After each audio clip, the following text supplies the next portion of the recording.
much as they should have been in that game, at least when they had the ball. Yeah, it was a mismatch. I mean, the defense from the start was on its heels practically the entire game. Tip-off goes to Minnesota. All fueled up and ready to go. Let's check out who's on the floor, courtesy of Gatorade. So on the floor for Minnesota, they've got Jimmy Butler. Taj Gibson is out there with Towns. Then it's Wiggins, and it's Teague in at the point. Just reliable, guys. He's just always trying to make the right play.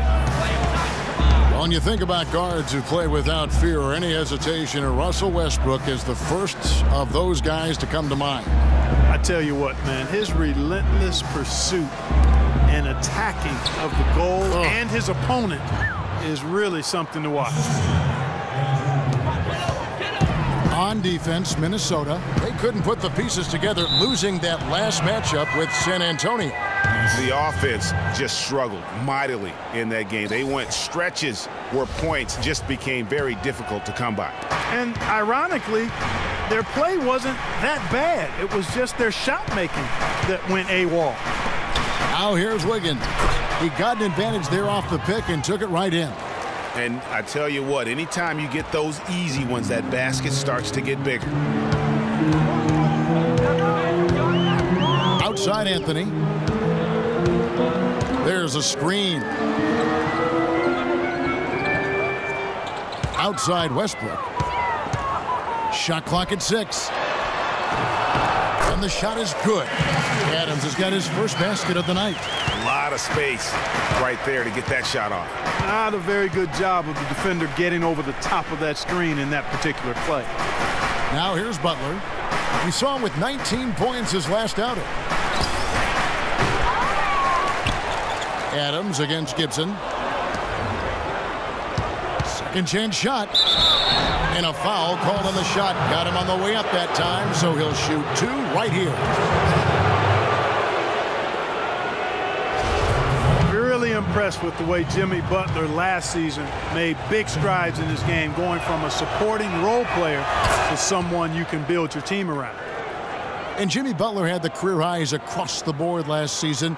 Won the Most Improved Player of the Year award, really picking up his production in his 4th season. You know, we had seen the flashes of potential in Butler before. Last season, he sustained great play and really took everything to the next level. And so Butler nails both of them. Westbrook with it.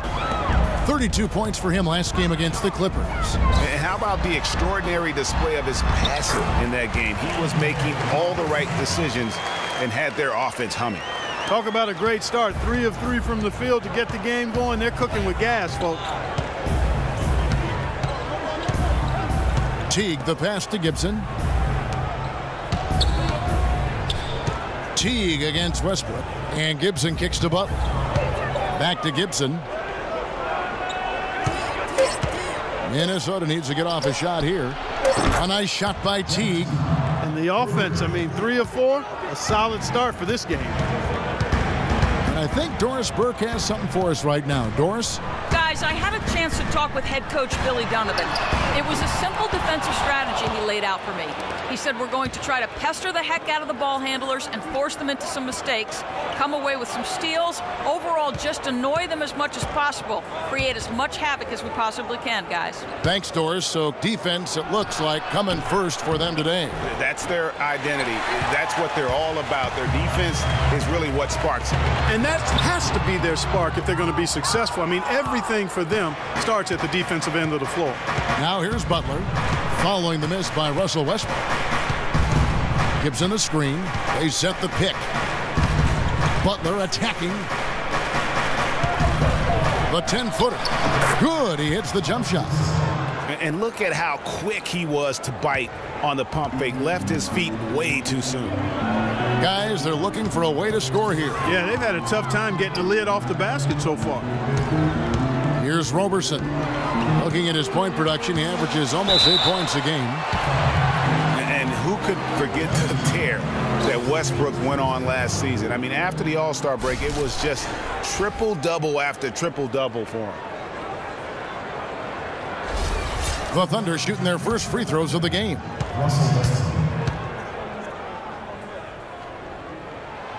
first one falls for him.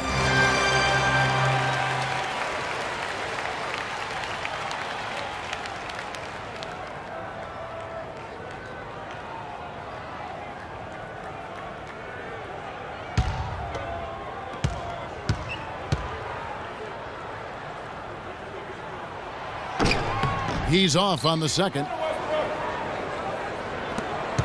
Minnesota leading by 4.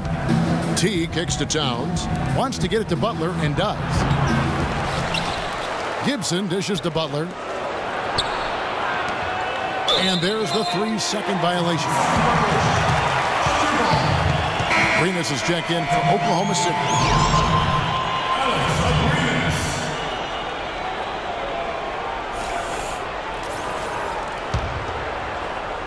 For Oklahoma City, they've gone 3 of 5 shooting the ball so far.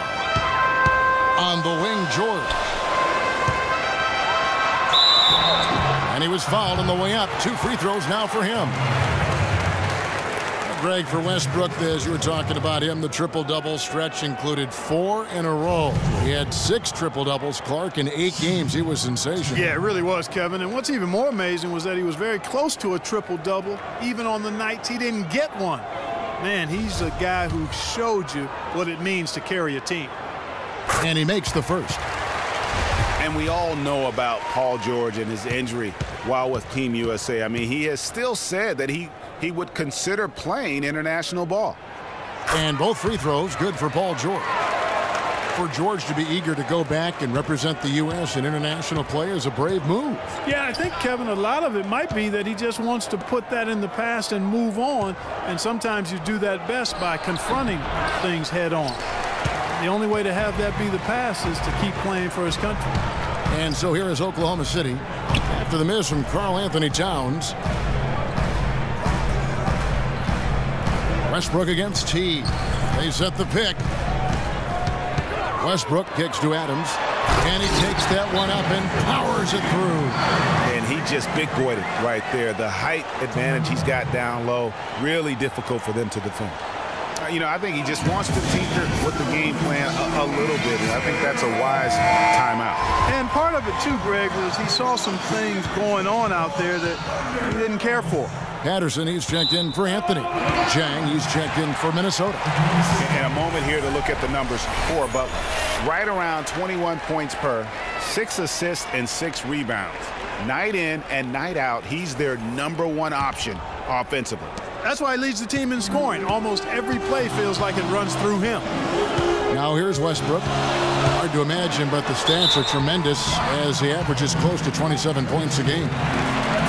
And a good time now to show you the centers and power forwards from around the NBA that have had the softest touch here in the second half of the season. 5th is Steven Adams. And it's one thing to be able to create high-quality shots for yourself, but you still have to finish. And there's no doubt all those guys can do both. Yes, sir. I mean, these guys make the most of every one of their easy opportunities. Missing layups is simply not part of their routine.